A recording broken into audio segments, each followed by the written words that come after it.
All right, we are live. What's up, guys? Roy here, and you're at the Balance Meal Podcast series. We have another episode for or another episode segment.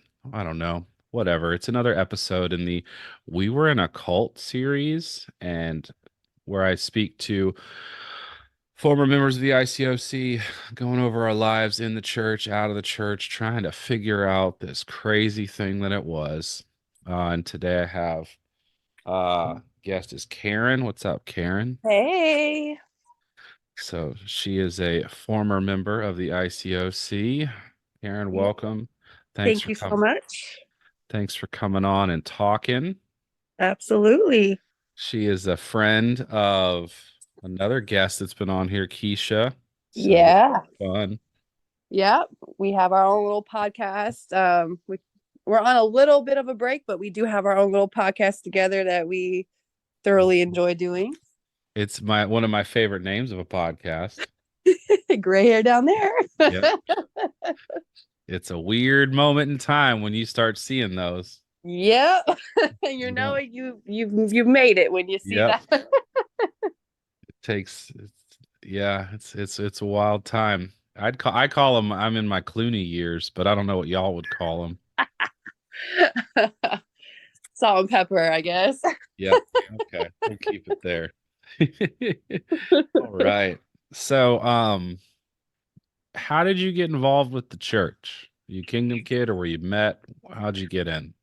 So I was in high school and we had just moved to Georgia from Colorado in, I want to say, 97. And my mother actually got invited out from a coworker of hers. And Mhm. so initially it was just her and I that came to church. And I was in 10th grade. Mhm. So since we just moved to Georgia, I really didn't have any friends. I when I the I'll never forget the first time I came to church, I instantly fell in love. Instantly fell in love because I Wow. had never been welcomed the way I felt welcomed when I the first day I came. Yeah. Um, I mean, so many of the teens came over, introduced themselves, and just made me feel like really, really welcomed. And I was starving for that. I was Hmm. so starving for that in high school, especially not having any friends, being in a new school. And me and my mom both kind of started studying the Bible um, pretty soon, pretty quick. Like I said, I was like, yeah, I'm ready. Like I want to change my life. And and so she and I both started studying the Bible. And then my dad was a little harder to convince because he was still, like they like to say, very worldly. Uh-huh. And he wasn't ready to give it up right away, but eventually he did. And he ended up getting baptized as well. And it was just a very, I would say, my in the beginning it was amazing, because like I said, Yeah. I built these friendships. I felt like people really cared for me, and I was going through mentally, I was going through a lot. Like before the church, I was starting to become suicidal. I was having a lot of depression because I just didn't have any friends, and I felt I was bitter towards my parents for moving. When I Yeah. was in high school, so I was very bitter. So it couldn't have come at a better time. And I do think that because of my age, like I said, I was in 10th grade. It was very easy to manipulate me, very Hmm. easy, because I was so starved for that attention. And so I feel like that's exactly what happened. Hmm. They knew that a lot of us at that age were very easily influenced, and studying the Bible and learning about all the things that they teach you about, like the sin, and confessing everything. If you don't confess everything, you're not going to go to heaven, and pretty much instilling that fear, and never quite sat right with me when they told me that my grandmother wasn't going to heaven because she didn't go to church with Hmm. us. It's such a tell, like everybody has a story of seems like of listening to someone tell them their grandmother isn't going to go to heaven. 'Cause- Yeah. Yeah, because I think like most people just assume, when you have these older grandparents, and especially like with my grandparents, they've always been very heavily involved in their church. uh, And when they told me that, I was like, you can't be talking about my grandmother. No way, because she dedicated her life to her church. yeah, And it's I crazy. actually almost lost my best friend that I had made, and when we lived in Colorado, I had a best friend that we were still, communicating and talking on the phone and writing letters to each other. And I had one of my I'm pretty sure it was like my discipler tell me, you need to write her a letter and tell her that she's going to hell What? because she's not a member of the church, and you guys, if you're still going to communicate with her, she needs to know the truth. And I did that. And my friend was so hurt, of course, and she felt like, what is going on? Who are you? Like, this isn't like you to say something like this. And I was just like, yeah, this is what it is. And you and I apparently can't be friends because you refuse to even think about coming to this church. Like, it was so horrible. It was so So horrible. so was this like a discipler, like a teen, or was this one a teen worker, like an Like a adult? teen worker. An adult told you that you needed to, man. Yeah. I could imagine. I mean, I guess I could see like if you had like a teen friend tell you that, but it just seems bananas. I know. I know. And I'm so grateful that, over time, she and I reconnected, and I apologized profusely, about that, Yeah, slip in judgment. And I explained to her, like, honestly, I felt brainwashed, by a lot of things. And, thankfully she understood, and she, didn't write me off. And that's good. we're still friends to this day. Now, now were you guys like religious at all, like growing up? Like No. before, so it was this was just all new. I mean, besides your Yes. grandparents. Right. Huh. Yeah, like as far as my parents, my upbringing, no, it was the actual opposite. My parents partied, Nice. and I used to be up partying with them, Uh, me and my brother, uh-huh. and they would leave us to go to the bar while they had they had all their drinks like left over from when they were drinking, and we would go around drinking all the leftover drinks. Oh my gosh. This sounds like this sounds like the beginning of one of the new Christian sharing moments. Like, did you ever have to do that? No, like what, It was it was say. synonymous with like I remember in campus ministry every semester when there were new like people were newly baptized, they would get up and share their conversion stories. Uh-huh. I don't and I mean I got to do mine and but just the way you're saying it, it's just we had no there was no Lord in our life and I None. would be drinking the drinks we after were my parents. we were heathens. So yeah, and that's, I think, even more reason why it was so Uh, easy to manipulate me, because it was such a drastic change. There was structure, there was, you know, it felt like guidance and connection, all of these things. Like my parents, they struggled financially, so they worked a lot, and we were latchkey kids, me and my mhm. brother, so we were home alone a lot. And the times that they were there, like, my dad had an anger problem, and we would have a lot of issues growing up. But obviously over the years, it, especially with him going to church and stuff, it improved. But there's still, if you have dysfunction, I mean, if you don't deal with the root of it, it's still going to be there regardless. And Oh so yeah, I totally. Yeah. So I think that when it comes to like my family, like my parents, I don't know if necessarily if those past traumas ever really got resolved or healed or anything like that. We kind of just brushed it off and was like, oh, well, we'll just be better people, but we won't focus on the fact that there was a lot of things that happened in my childhood that, even childhood into teenagehood, that I was like, well, you guys really weren't there for me like that. So, Dang. yeah. So it sounds like you guys moving here, getting in was at the beginning felt like something that you guys needed. Gave you kind of a Yeah, and I won't completely shit on the church. I will yeah. say that there were, definitely some good things. Friendships that I still have to this day.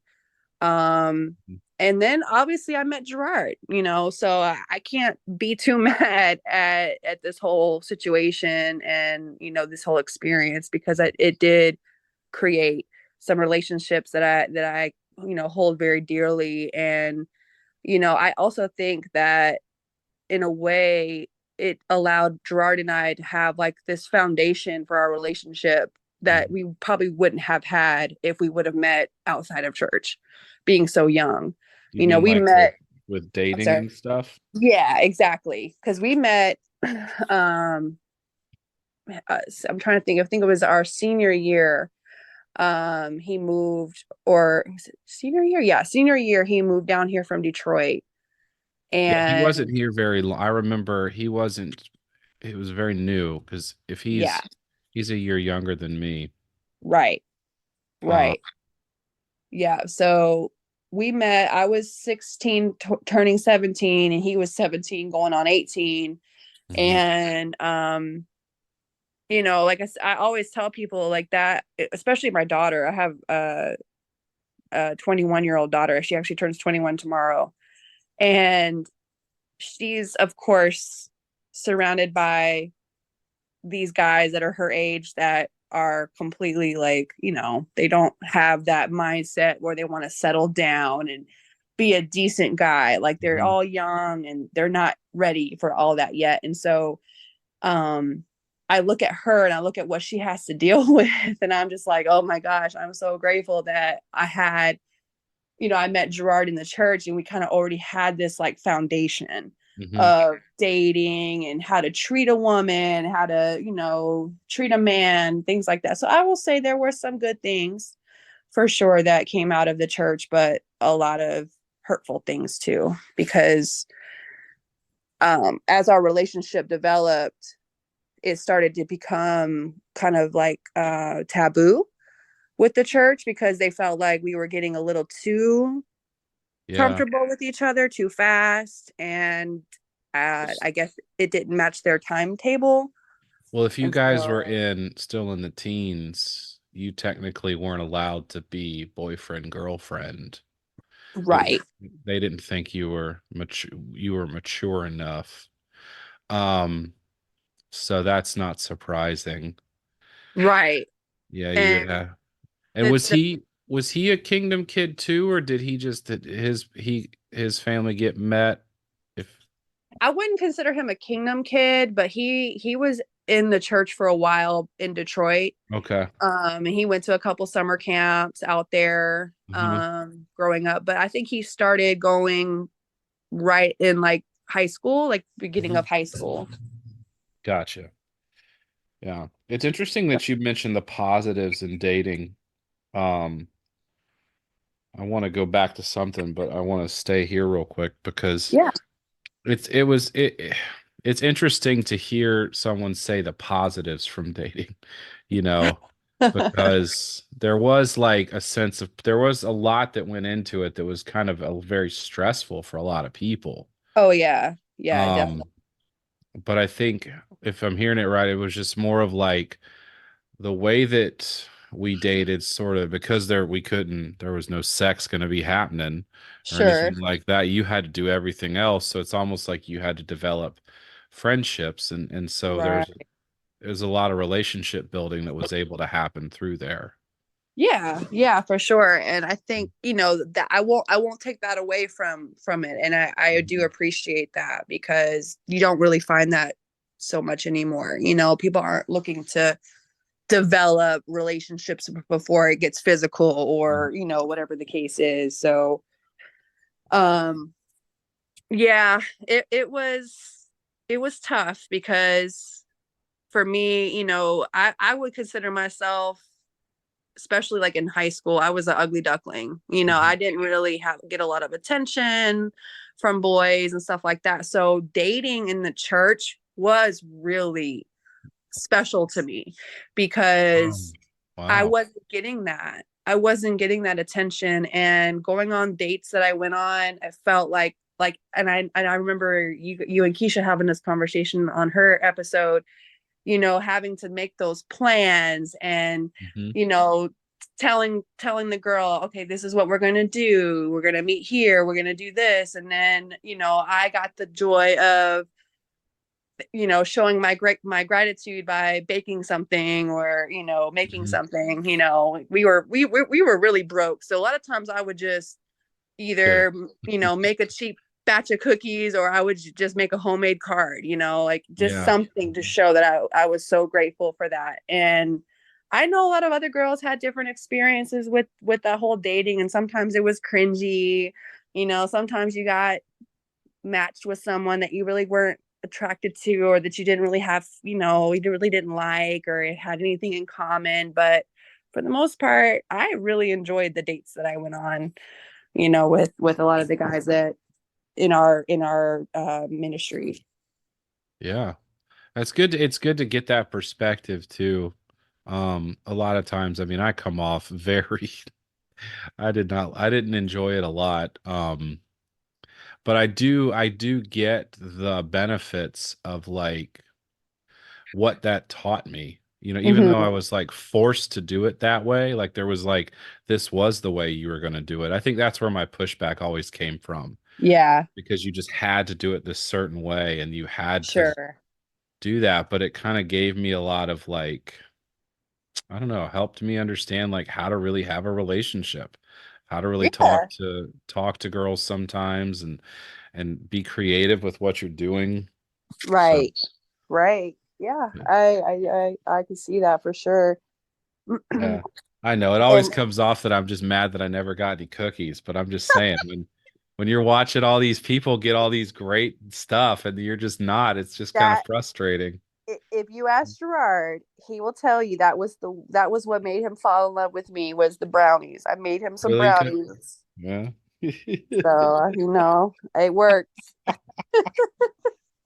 So I want to back up just a little bit, because so you're in this, you get met into the church Right. and there's no religious background and you're just like thrown into like, Extreme. yeah, like what did that put like in your head with regards to like what God was or who God was or like any of this?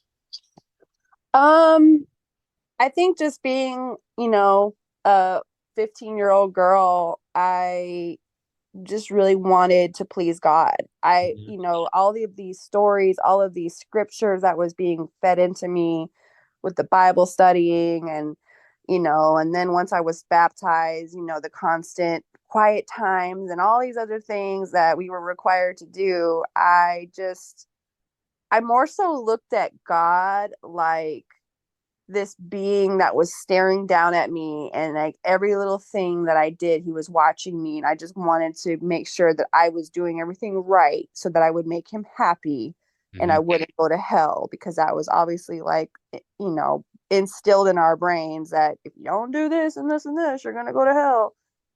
Yeah. And so it was more of a kind of a fear slash, I just want to make sure I'm doing what I'm supposed to be doing so that I'm good.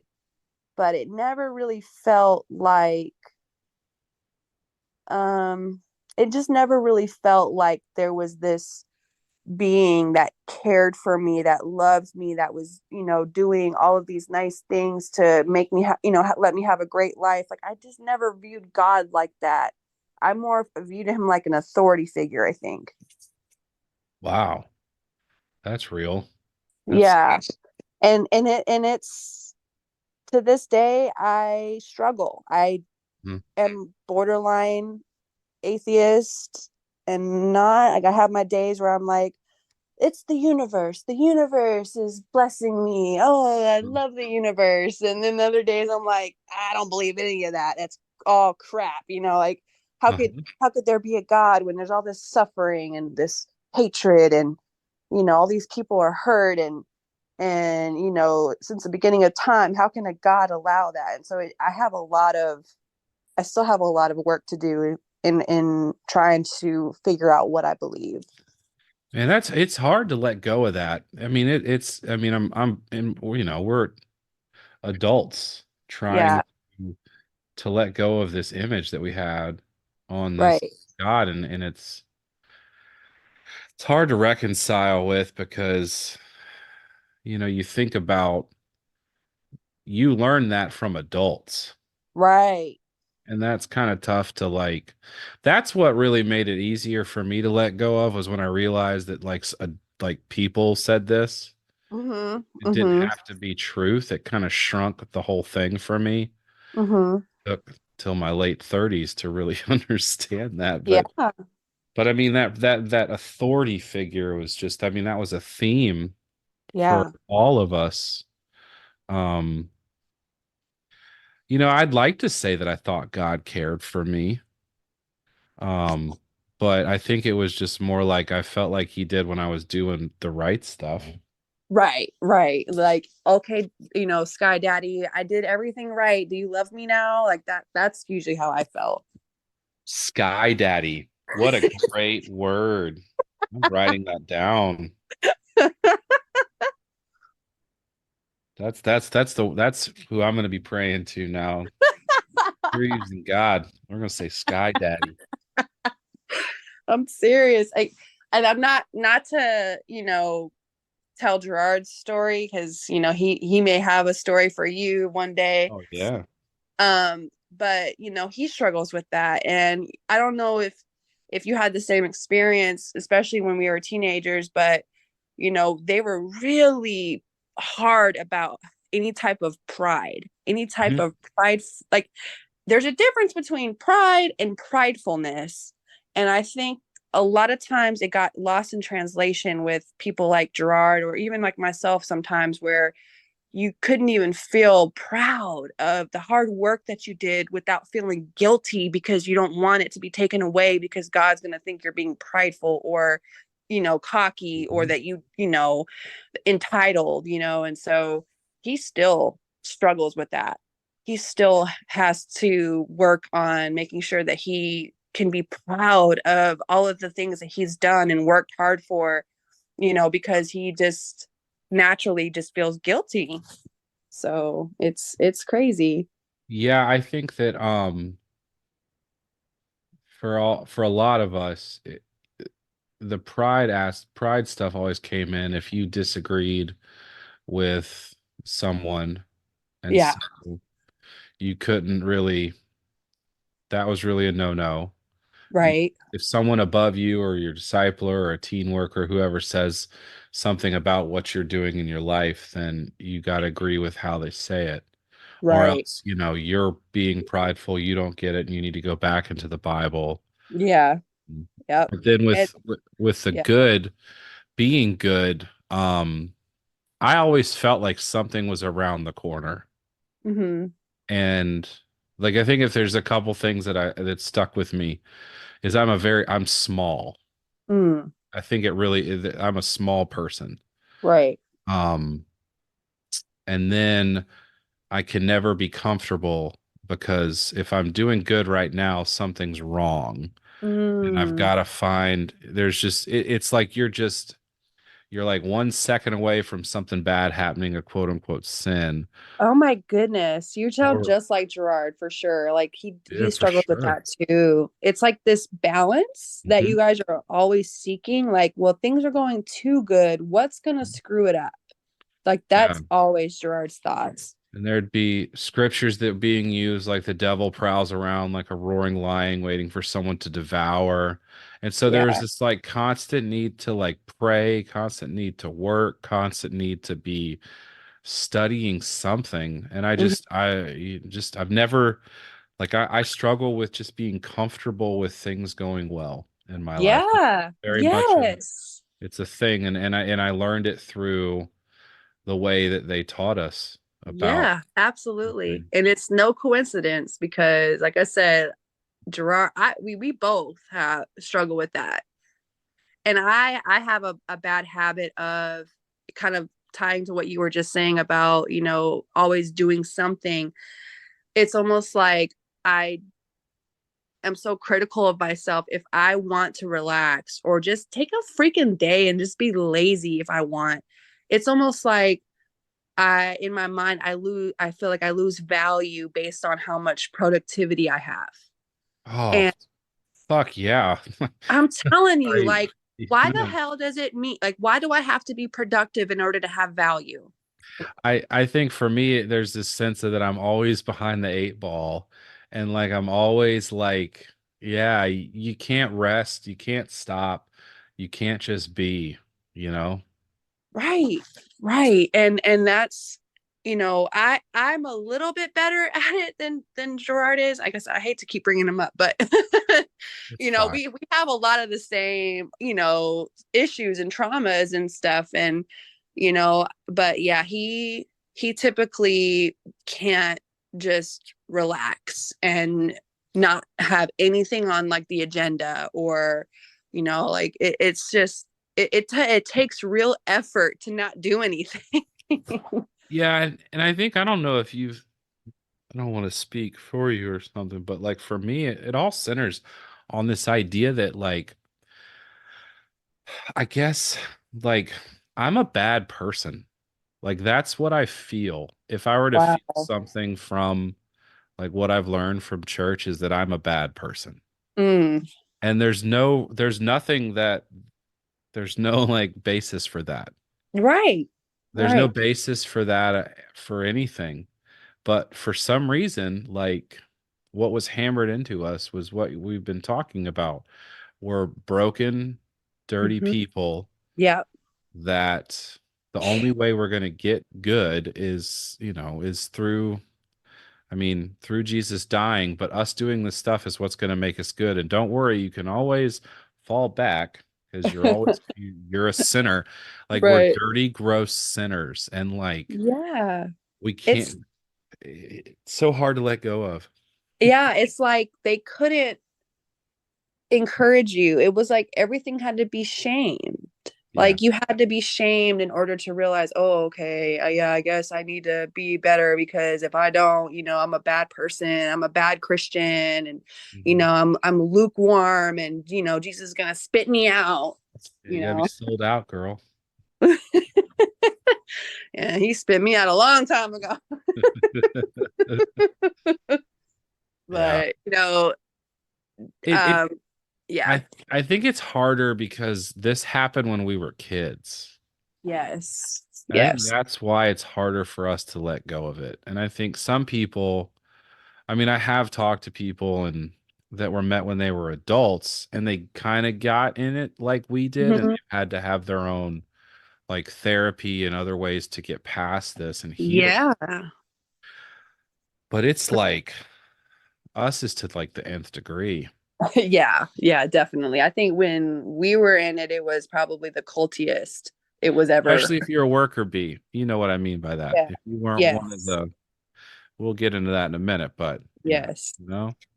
Definitely. Definitely. And yeah, um, I would say that um I don't know if we're jumping ahead, but I was just gonna say I think that, when we got into campus, that was pretty much when everything started unraveling for me. So you went through high school, you did the whole thing, you stayed, you went to campus. Yep. Was it a big difference? Was it like, did you like it at first, or was it like it was just all bad from the beginning? Um, Well, I would say that a lot of it had to do with Gerard and I's relationship because after high school, we pretty much were like officially dating and we didn't care that the church didn't want us to date. And Wow. so we kind of had it we were being very secretive and we were, doing the whole weasel dating, all that good stuff and and so campus was obviously, I had a little bit more freedom Uh-huh. because I had moved out and moved in with some girls from church, the typical Sister two bed, household. yep, two sister household with two bedrooms. And was it four of us? Yeah, Yeah. I think it was four of us. And let me tell you something. One of my roommates, I will never forget this because this was um not too long after I had moved in and I pretty much went crazy with my freedom. Like I was going out, me and Gerard were going out, we were hanging out late at night. I was coming Uh-oh. home late at night. And so one of my roommates, I don't know if you knew her.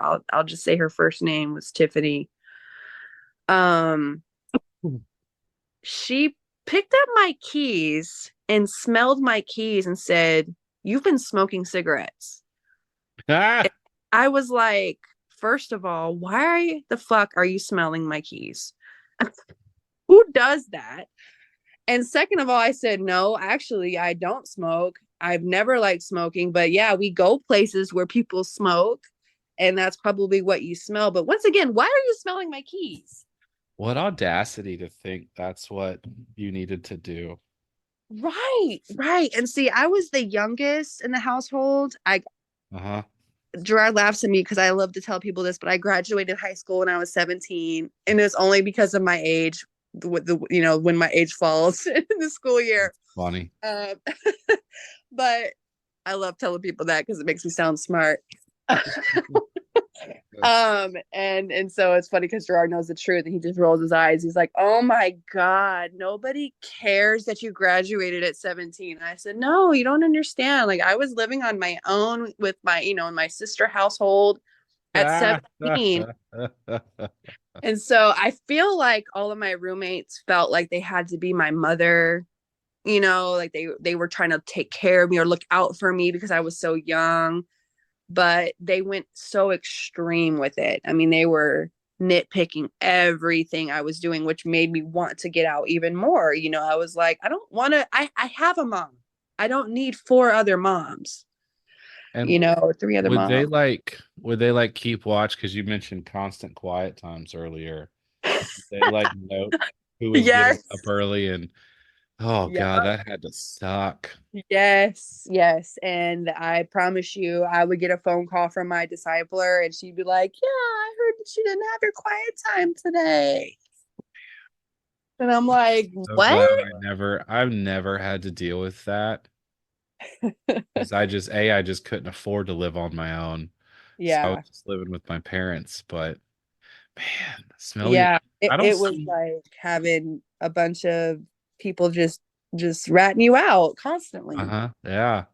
Judging probably, looking at Hmm. you. I mean, you coming in late. They know you hanging out with Gerard. Right. They're like, It's "Oh, look at this Jezebel. girl. I This know. Jezebel." And it's funny that you say that. It's funny that you say that because when basically there was a time where we were meeting with church. It was probably like a midweek service and the guys broke off with the guys and the girls broke off with the girls and Gerard accidentally slipped up and Uh-oh. told his group, his little disciple group, that we had sex. Oh And God. when that happened, boy, the shame that was thrown on me, Not on not him, him. Not on not on him. him, on me. No. They about four girls, like I'm talking about the campus, like what was her name? Patricia. Yeah, Patricia, the lead of the campus. Uh-huh. Um, her and like three other girls pulled me aside when we were ice skating. We were at an ice skating event, an ice skating event for all the campus people. And they pulled me aside in the lobby and they were like, "You're a slut. Oh my You are God. trash." What? Yes, they pulled me No. aside and they were like, "You are trash. We can't believe that you and Gerard are having this immoral relationship. You are what did they say? They didn't say Jezebel. Oh, it was even better. They called me a seductress." Shut the fuck. No, seductress. And Stop.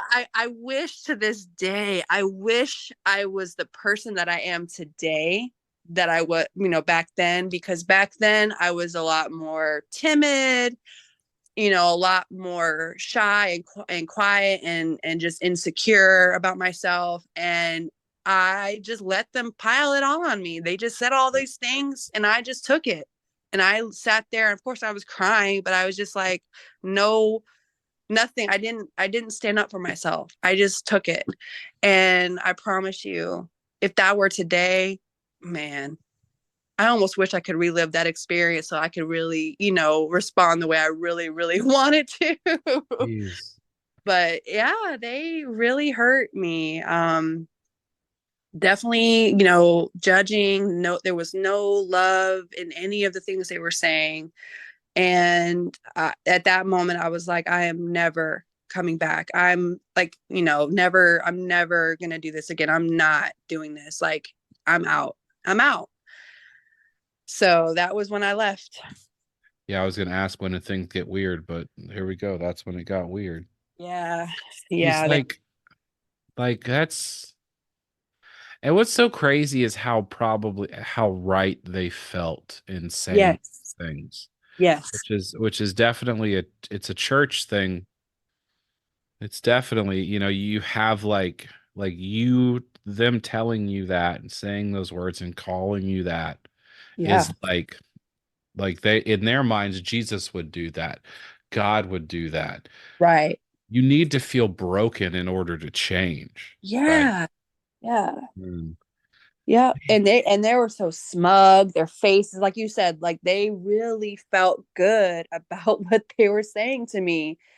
Every single one of them. And I just remember looking at all of them, like hoping that one of them would turn to the other and say, "Okay, that's enough," you know. But no, they all were looking at me basically with their noses turned up and just like they were disgusted.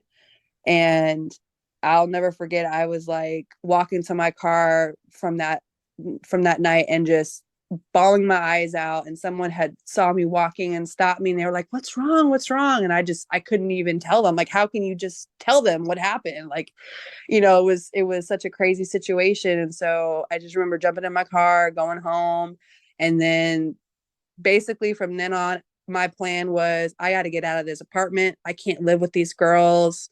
Were they the um girls you lived with? no, no, no, they weren't, Oh, thankfully. okay. um but yeah, but I mean, it was still there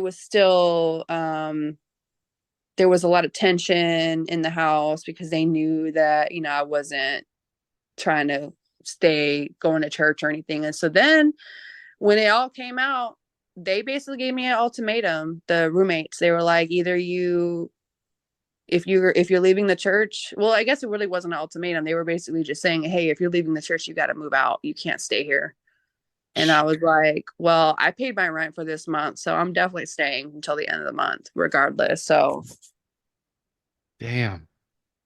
yeah. So um I actually moved in with Gerard and his mother because he was living with his mom, because he was like you. He never lived in a household either. He Uh-huh. stayed with his mom, and then eventually him and I got our own place. And so how long were you in campus before this happened? It doesn't sound like it was very long. Probably a year, like Because I right at a think I year. probably missed you then. Yeah. Yeah, it was probably right at a year because, like I said, I graduated in 2000, so this was around 2001 when all this went down. Yeah, And because I don't remember seeing you guys. Um, yeah, that's crazy. You yeah, you and seductress. I'm a seductress, a temptress. That may have been one of the words they used too. And I was like, excuse me, but I'm not tempting him. Like this, he's fully in control of his actions. And what pushback did he get? He just got that he basically the only thing that they told him was that we needed to break up. That's it. And if we didn't break up, then we couldn't stay members of the church. Yeah, So yeah. when I had a secret relationship, and it finally came out, they told me I had to choose her or God. I remember that conversation. Oh my god. Yeah, of course I chose God because, like we were saying before, the programming in us and even we just hear those things and we're like, yeah, you're right. Yeah.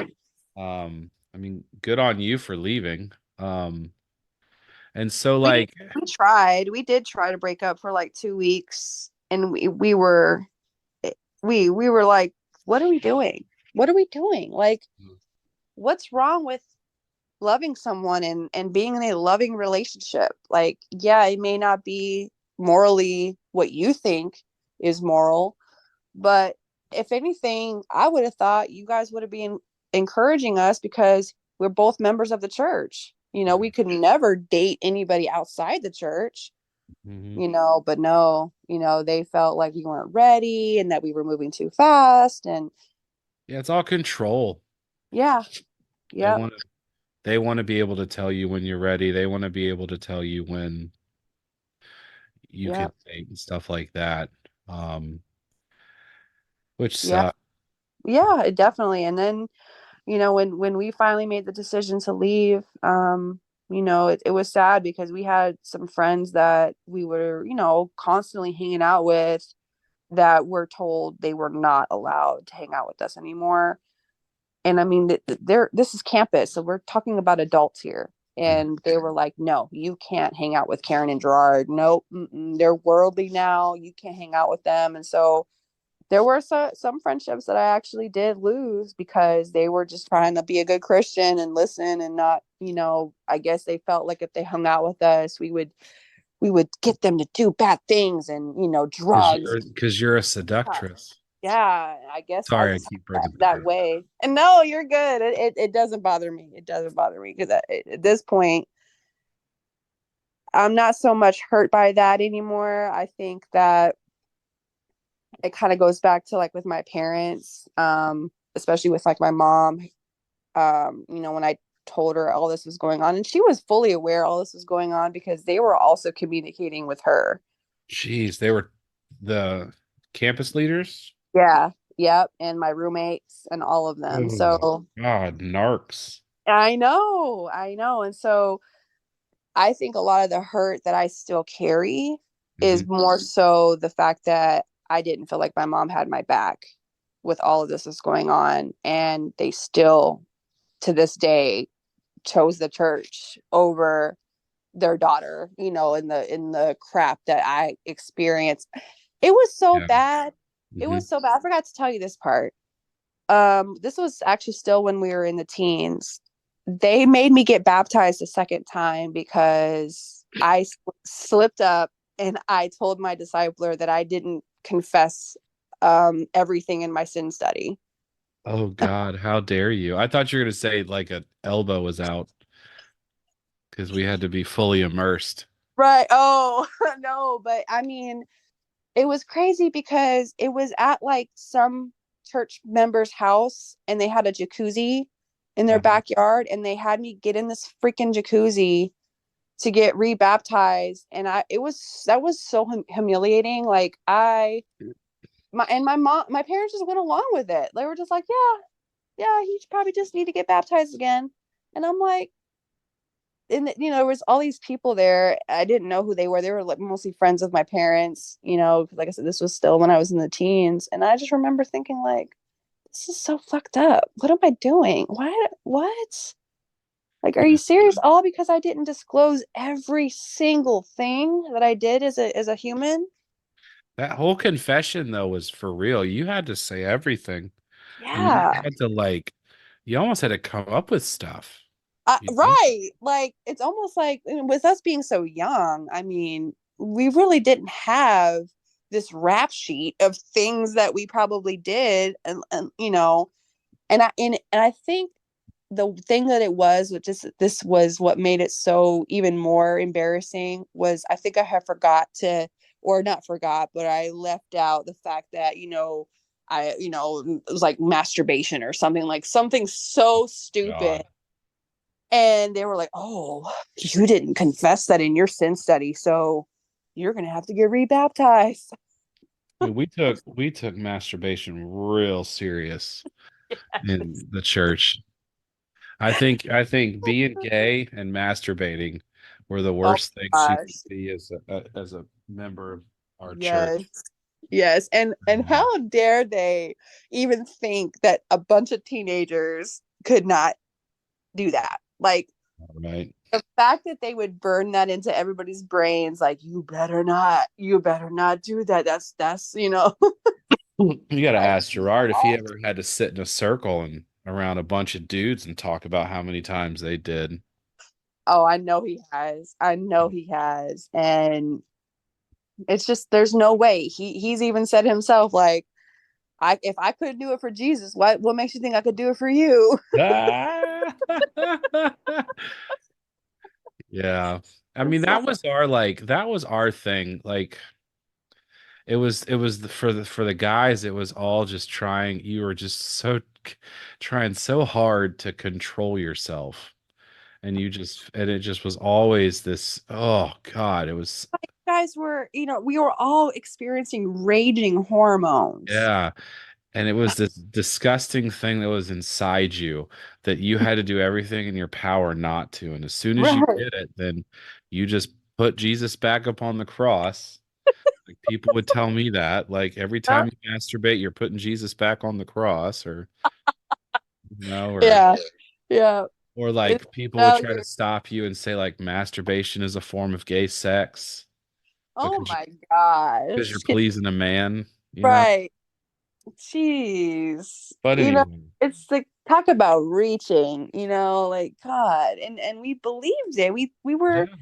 We were so convinced. And Like, you know, yeah, I mean, your parents were convinced, you were convinced, my parents were convinced. It wasn't like they were, I don't, your parents and my parents weren't like doing this like out of a mean spirit. It was like they were like, this is it.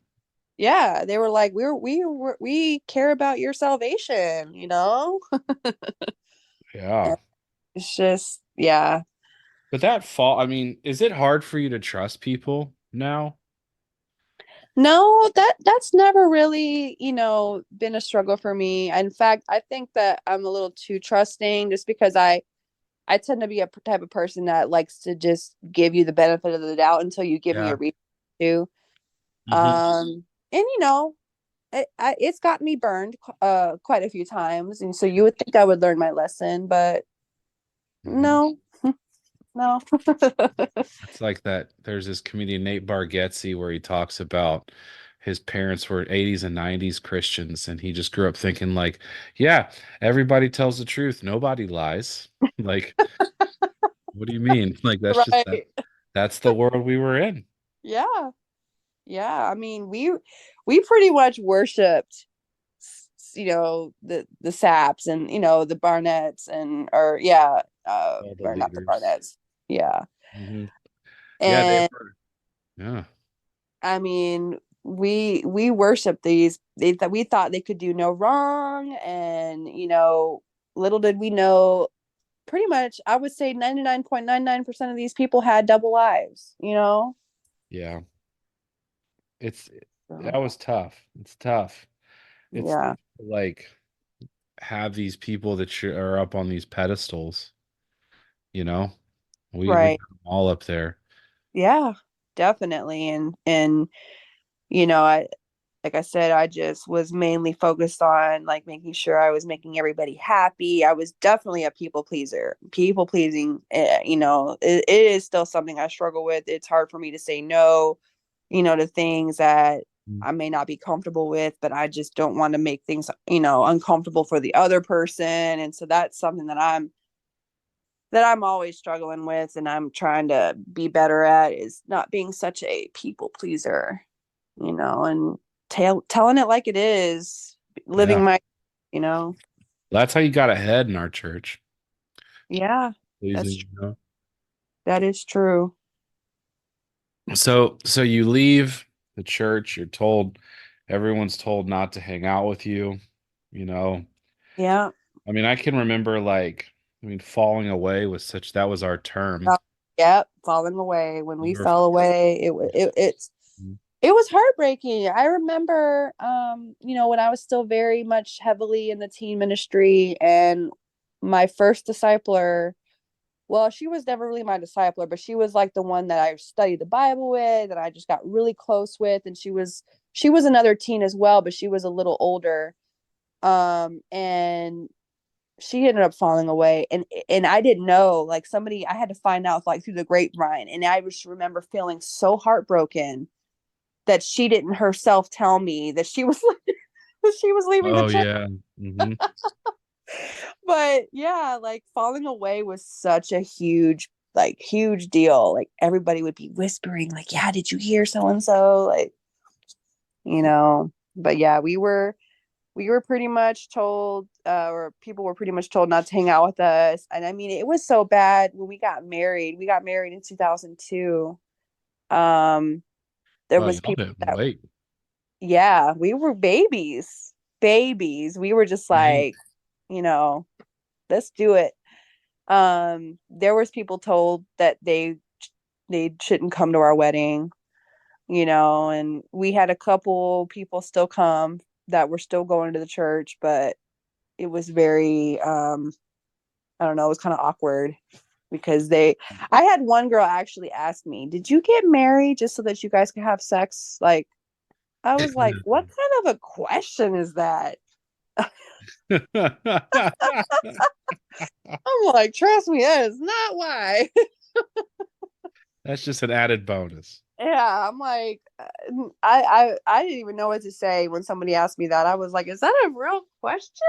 You really think that that's why somebody would get married? When Man, that wasn't an issue before? you people couldn't go. I mean, it was real. Like I remember one a good friend of mine, he fell away and I don't know if I've told that story here or not, but I had bought all these tickets to go see Incubus. Mm, We were gonna drive to Nashville, see Incubus. There were like nine of us that were gonna go. wow. And between buying the tickets and the concert, this guy had fallen away. Mm-hmm. I remember, I mean, we were super close. We were tight. We hung out a bunch. Yeah. Awesome. And he fell away. And then one of the guys that was on the group that was going to go, he remembered that this guy was he had gotten a ticket. And Mm-hmm. so he basically said, look, man, if he goes, I'm not going to go. Aw. And I remember like having this awkward conversation because the buddy called and was like, can Yeah. I talk about the concert? And I was like, yeah, you can't come. Aw. And it was just like, I just remember like not agreeing with that situation at all, but like Right. knowing I had to do it, you know? And it's just like, what, you know, for them to tell you that, what would have been the purpose? Like, you can't let somebody just enjoy a concert just because they Yeah. don't go to church. Like, What are they that's afraid is that going to thinking. happen? Yeah, like, that's that crazy thinking that a lot of them had. Like, you cannot Yeah. be yoked. You with And on, oh, I gotta tell you this. Oh, I gotta share this other thing too. Sorry. no, you're. Um, I really liked this girl. Mm-hmm. Been going on dates and all this stuff. It was fun. We had gone on like five or six dates, and she lived in Athens. And Mm, this was after the letter because you left before the letter came out. yeah. So there were a little bit of a less rules. But it Mm-hmm. was this, I was taking her out. And this was the date that I was gonna say, like, look, I like you. Mm. And so like we're eating pizza, whatever, hanging out. And I'm like, okay, how am I gonna tell her this? I'm all nervous and stuff. And then right away, it's literally like I was gonna tell her something. Then she goes, I have to tell you something. Oh He's like, no. I'm not gonna go to church anymore. Oh And I no. was like, Fuck. Now I can't like you. And I never told her that. I don't know if I've ever told her that. Oh But man. um I was like, that was you could have at least told her. Like, I don't know. But Yeah. once they said that, y'all We were we had to persona non disconnect. grata. Yeah, we had to disengage. So so was that hard for you guys to like go from having this big friend group, all these people, to just not having anybody? Well, the good thing is that when all of this was going on, like we were going to Gerard and I both were going to Georgia Perimeter, which is now I guess Georgia State now, but back in the day it was Georgia Perimeter. Wait, Georgia And Perimeter's not Perimeter anymore? Georgia State bought them out. Oh, oh Yeah. my. Well, I went to GPC. You did? Did you go to Yeah, the which one did you go to? I Because I went know to there the was Dunwoody campus. yeah, we did too. I mean, I was there We were for, going we were going it was like 2001 in that time frame. oh, no, I was at West Georgia then, and then I went to GPC. I mean, it took me 13 years to get a degree, so I was at GPC for probably 4.5 years. That's that's Okay. not a, it's a 2-year At college. least you got something to show for it. I did University of Phoenix and GPC, and I never finished. That's So fine anyway. I'm sorry. It just blew my mind that no more GPC. yeah, So, so we were at GPC at the time, and we started making new friends that weren't even associated with the church. mhm. And so we were kind of like splitting our time, and that's generally who we would be hanging out with when I would be coming home late when I was still living, in the household with these girls. And so we were in the kind of like dividing our time between these friends from school and church friends. And so when we officially left, and all of these church friends were told never to hang out with us, we really didn't really feel like we were losing anything, because it was already starting to dwindle and we were spending more time with these other friends anyway. And then it just became a point where we were spending all of our time now with these other friends. So honestly, I didn't miss it. I think there was obviously times where I was sad, when some of the church friends that I was really close with wouldn't like communicate with me. Uh-huh. That of course was sad, but over the years, they all kind of woke up and Yeah. wisened up, and they're all left the church now, and they kind of all inched their way back and like, hey, you still want to be friends? It's like, yeah, I was never not wanting to be your friend. That's good. What did your friends that were outside of the church think about all this? Did they know what was going on? Um, yeah, I know they knew what was going on. I think they were just kind of like, that's definitely sounds like a cult. Like, they used to look at us like, why are you guys even dealing with any of this stuff? Like, why are they in your business like this? And it's just like, you don't understand. Like, we had to tell them everything, Yeah, you know? So they just didn't really get it. man. Yeah, when you tell people about the stuff that we did, they just look at you like you have 3 heads. Yes, seriously. They're Um, like, what? Like, you're telling me that they had that much control over you guys? And it's like, yeah, yeah, they did. they really did. Man, so where did you I mean, I guess it's been a long time since you've been a part of the church, and Yeah. I know you said that your parents still attend. That's Hmm. probably has to be point of contention. Definitely. And I I have a bad habit of liking to kind of start debates with So, them, yeah. well, especially religious debates.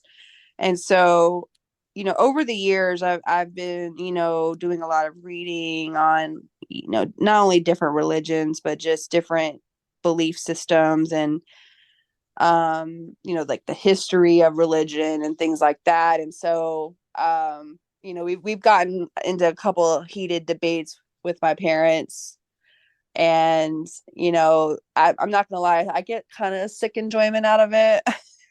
Uh, And one of the last times that I visited them, I finally flat out, just to kind of get a reaction, I was just like, just want to let you guys know that I'm a fucking atheist. oh, jeez. Just to get a reaction. And my dad was like, what?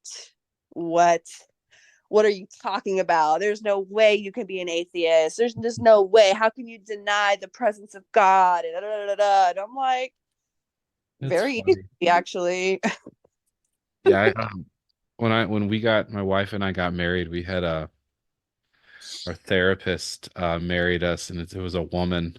I Mm-hmm. remember it. There were a couple people in my family with like that was kind of weird for them. She also happened to do like Reiki healing, and so Oh wow, yeah. they heard Uh-huh. about that. So there's definitely a point where people were just like, I don't what are you guys into now? Because I have friends that were still a part of the church then, and they came Mm-hmm. and stuff, and I remember I told one of my friends I was gonna have a Wiccan wedding Oh, just to right, mess with them, you know. right, right. So it's Yeah, just like you got to think about all these different belief systems, and that's why it just makes me laugh when you have all these people trying to, get prayer back in school, and I'm like, hey, you better be careful what you ask for, because you can't just be talking about one type of prayer. You got to open it across the board if that's the oh yeah, case.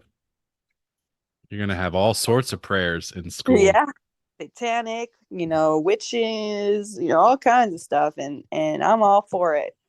Yeah, You know, but it sounds like thinking about a god is kind of still hard. yeah, yeah. Like I said, I definitely still struggle going back and forth with that. Hmm. But I do feel like I more so agnostic, I guess, is probably the best way to explain it, because it's like I'm to the point where I don't want to necessarily deny the presence of a God, but I'm just waiting for evidence, I guess, like actual proof, because I just, for myself, for my personal belief, I cannot fathom, being a God and witnessing all of these horrible atrocities happening all over the world, from Hmm. slavery to, all, I mean, to present day genocides, and just allow it, just let it happen because of free will, or because this is just what destiny, this is what I, destined to be. And it's very hard for me to think, like, why would I want to worship that? Why would I want to pray to someone like that? To me, those traits is the traits of an abusive husband. Like, that's how I see it. When I think of like these Yeah. God, like, you have to respect me, you need to bow down to me, you need to pray to me, you need to be grateful for me, all these things. And I'm like, man, if you were a man, I this would be a very toxic relationship. To say the least. So yeah, it's and it's interesting because Gerard and I both have very different feelings on that, because Yeah. he's still very much believes in God, but it's of course changed over the years to where it's not so much of a presence where he's looking down on you and judging every little action that you do, but more so just the creator. Yeah. That's it. That's kind of how he looks at God, is just he's just the creator, and everything else is just everything else.